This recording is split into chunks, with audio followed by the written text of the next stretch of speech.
Welcome back, McGinn, and anyone else who might be joining us for our newest read aloud. Hope you had a terrific spring break, had a great time to recharge that battery, go do something fun, rest, and get ready for this stretch run to the end of the year because it's unbelievable. Less than 50 days left, and we're going to make the most of it. So I'm excited to bring you a new read aloud today. It's by one of my favorite authors, Katie Hudson.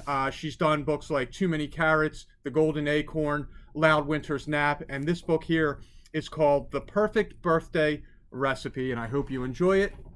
Away we go.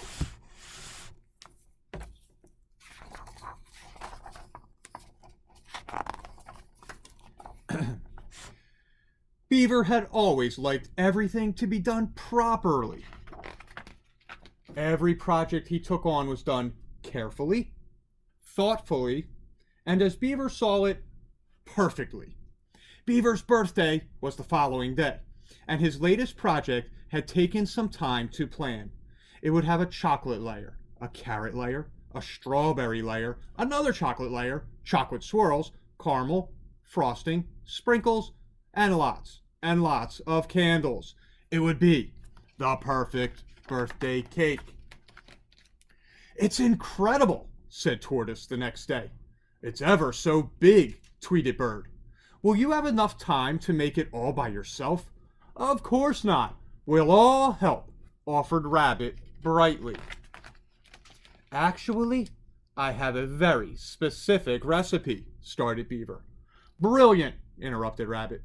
"It will be so much fun to do it together. And for your birthday, too." But Beaver had planned his cake very carefully. What if his friends didn't read his recipe properly? As it turns out, Beaver was right to have concerns. On the recipe, 2 carrots looked like 200 carrots to Rabbit.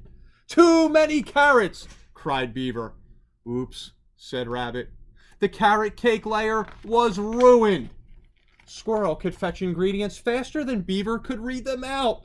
However, she was too fast at getting them in the mixing bowl. "Is that everything?" Squirrel asked brightly. Grumbled Beaver. Tortoise worked carefully and slowly. Maybe a little too slowly. "Tortoise, it's dripping everywhere," panicked Beaver. "This will never do." Bird felt it was only right to add her family's secret ingredient to the chocolate layers. Worms. "Ugh! What have you done?" cried Beaver. "The secret ingredient is marshmallows." As the last candle was lit, Beaver's friends happily cheered their work. "What a perfect cake for you," clapped Squirrel. "It took all day, but it was worth it," said Rabbit. "Happy birthday!" And that was when Beaver snapped. "This is the ugliest, most disgusting cake I have ever seen," he yelled. "None of you followed my very clever recipe. You used up all my ingredients, and it took you all day. I will have to start all over again. Alone." While his friends slept, Beaver worked. He whisked and he stirred. He balanced and he spread. He twirled and he decorated until finally, there it was. His perfect birthday cake. Perfectly baked, perfectly iced, and perfectly balanced. And yet, it was not perfect at all. He looked around the empty picnic blanket and sniffed away a sob, then another, and another, and another sob, until he couldn't stop. His poor friends couldn't sleep through all the sobbing. "I missed my entire birthday trying to make everything perfect, and nothing is perfect at all," Beaver said. "My friends didn't even show up to my party." "Only because we were sleeping. It is the middle of the night," comforted Rabbit. "Now, come on, off to bed." The following day, Beaver's friends threw him a party. The decorations were wonky, the lemonade was sour, and the cake was stale, with the odd pickled worm in it.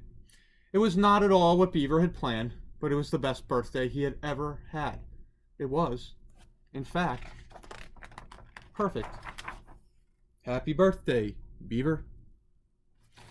Boys and girls, I hope you enjoyed that story. I love the little message there about how it's so important, friendship, to have friends around, the people that are so important to us. I'm looking forward to more read alouds as the week goes on. You have an awesome night, McGinn, and I'll see you tomorrow.